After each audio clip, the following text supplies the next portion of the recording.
Good afternoon, everyone. This is Robert Hutchison, sitting as Chair of the State Rules and Regulations Board.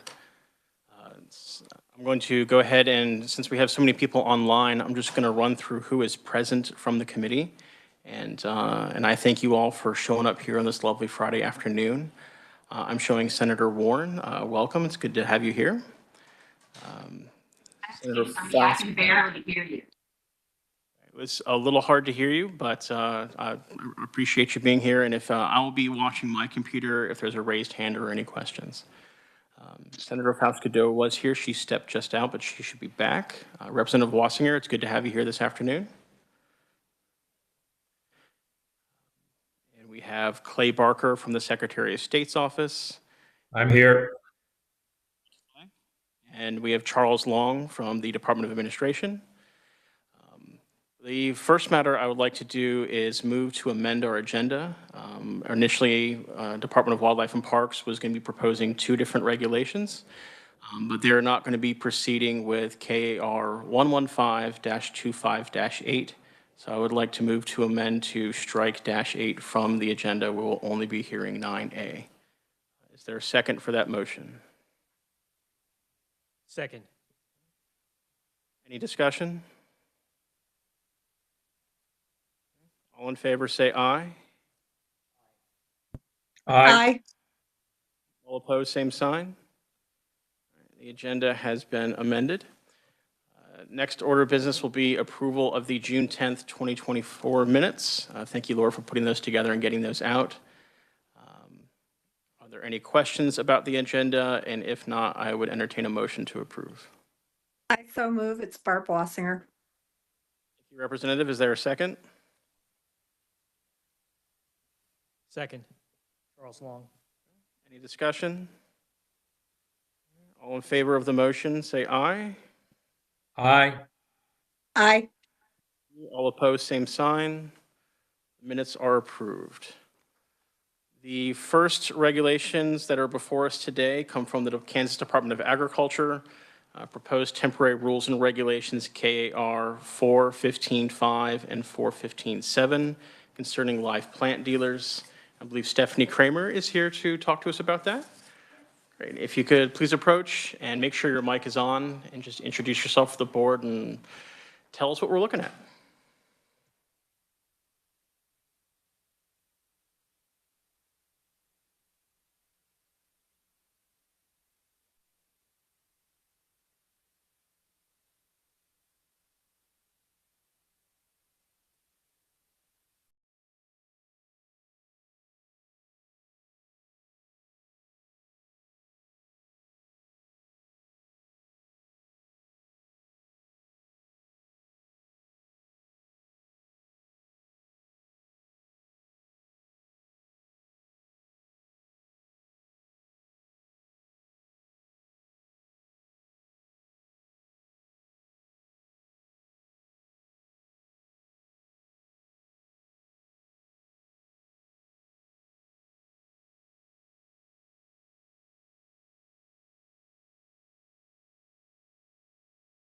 I hate to interrupt. Is the microphone on?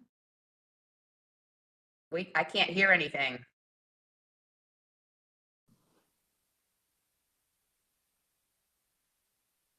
Better? There we go. I can hear that. Okay. Sorry, would you like me to start over? Okay, so yes, to recap, our regulations proposed for temporary adoption are 4-15.5 and 4-15-7, both implementing statutory updates to the Plant Pest and Agriculture Commodity Certification Act. 4-15-5 would increase the cost of a live plant dealer license from $80 to $100. It also provides, in certain circumstances, for a reduced fee license of $30. And then 4-15-7 establishes requirements for special event live plant dealers. It actually doesn't, the amendments don't themselves set any fee, they just require annual registration for those certain types of dealers.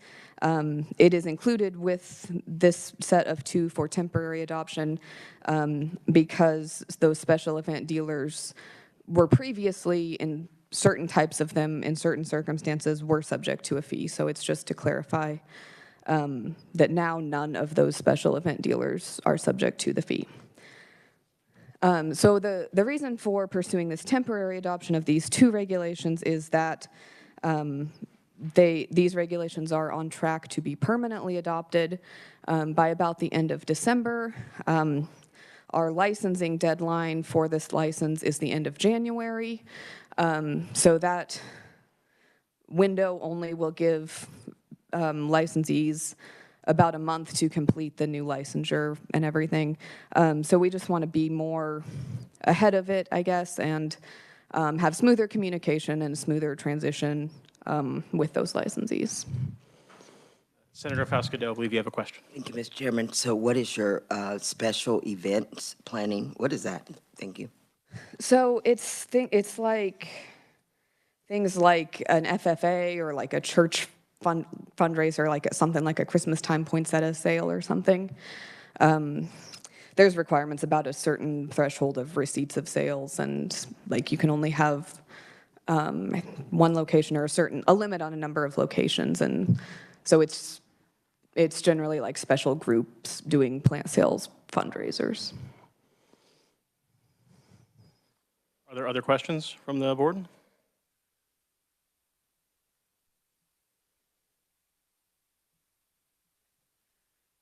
Just so that the board can make its required finding under 77-422, could you just address how temporary adoption is necessary or desirous for public health, safety, or welfare? Yes, yeah. So we do feel it's in the public welfare, in the public interest broadly to have that, as I said, kind of more lead time for licensees, to not have confusion about what the fee will be for the upcoming year and so on.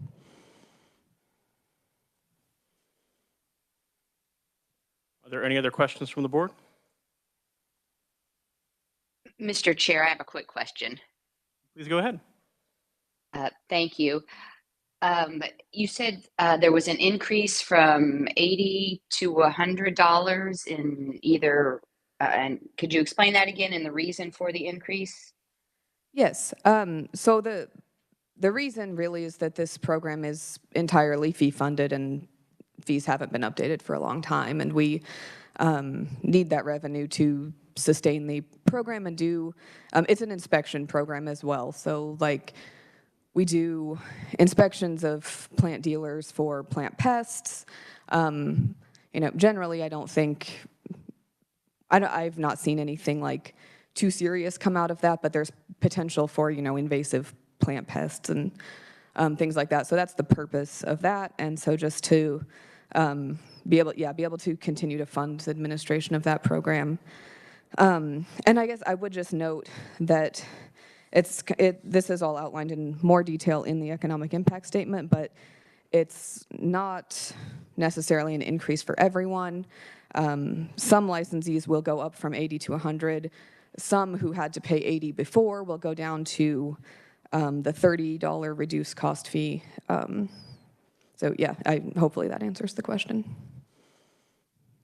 What is the reduction based on? Is it based on past history, or why might one pay more than another?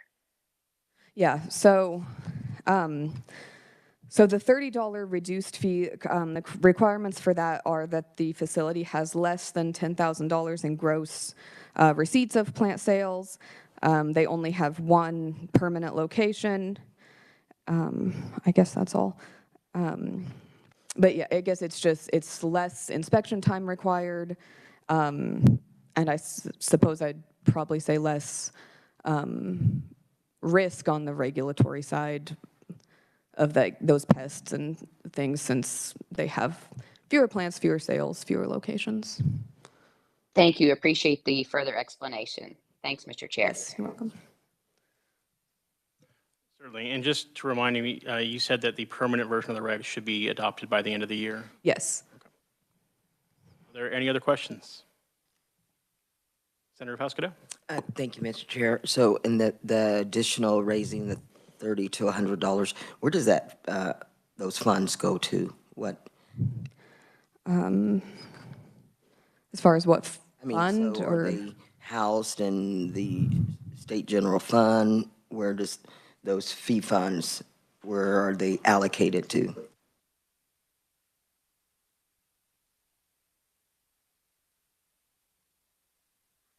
They go into the plant pest fund to fund that program. And it's duties. So is that paying for the inspectors, those elements of the program? Yes. Yeah. Any other questions? Thank you very much. Thank you.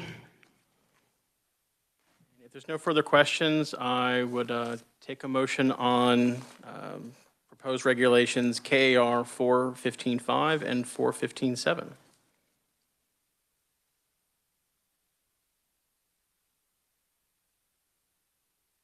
So moved.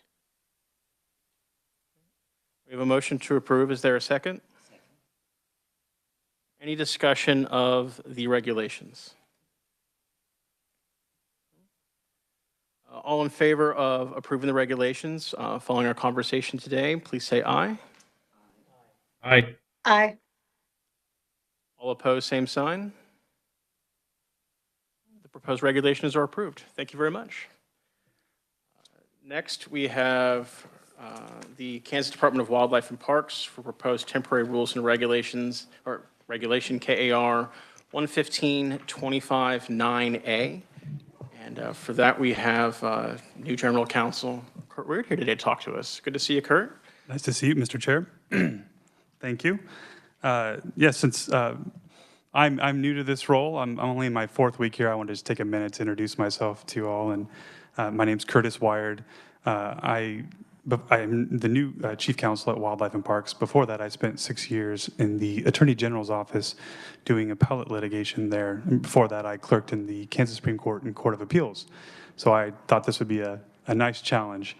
And so I'm here to provide testimony on KAR 115.25.9A. This regulation is pretty straightforward. It sets our whitetail hunting deer dates for our military bases on Fort Riley, Fort Leavenworth, and the Smoky Hill Air National Guard range. These regulations are noticed up to be approved, the permanent versions, on November 21st of 2024. These are exempt regulations, so they'll take effect after the commission votes on those. However, if you look at the regulation here, there's a weekend right before that meeting, November 16th and 17th on Fort Leavenworth, open firearm season that will not, the regulation, the permanent regulation will not be in place in time for. And I would say that my understanding, again, I'm new to the job, but what I've been told is that the Department of Defense provides these dates. Obviously, they have to look ahead at their schedule, see what activities they have going on their military bases before they can tell us when they're okay with people hunting deer, which is obviously very understandable. So when they provide these dates to us, and I believe they come relatively late because they have to, their mission objectives are changing constantly. So that's why we had a little bit of a time crunch here, is my understanding, with this regulation. The remaining dates in this regulation, as well as the elk regulation, which we removed, they'll be in place by the time the permanent regs are now approved in November. The only thing I would add for the standard for the board is we believe that this serves the preservation of the public health, safety, and welfare by allowing active military members to hunt and harvest deer on military bases in the state of Kansas. Are there any questions from the board? Do I have any questions? No. Don't care. I can get this Senator done. Fusco? I'm sorry, Representative Wasser, I'll come right to you in a second. Thank you, Mr. Chair. So you're saying on the military bases, it's a closed-in area and you have special deer that are just on that land? Well, no, I think the deer The deer are transient, they move on and off the base, but because the Department of Wildlife and Parks has jurisdiction over the wildlife itself, that's what necessitates this regulation. But no, I don't, to answer your question, I don't think they're enclosed on the bases. Okay, thank you. Representative Wassinger? I'm sorry, I must have accidentally put my hand up. I don't have a question. Are there any questions from the board for the Department of Wildlife and Parks?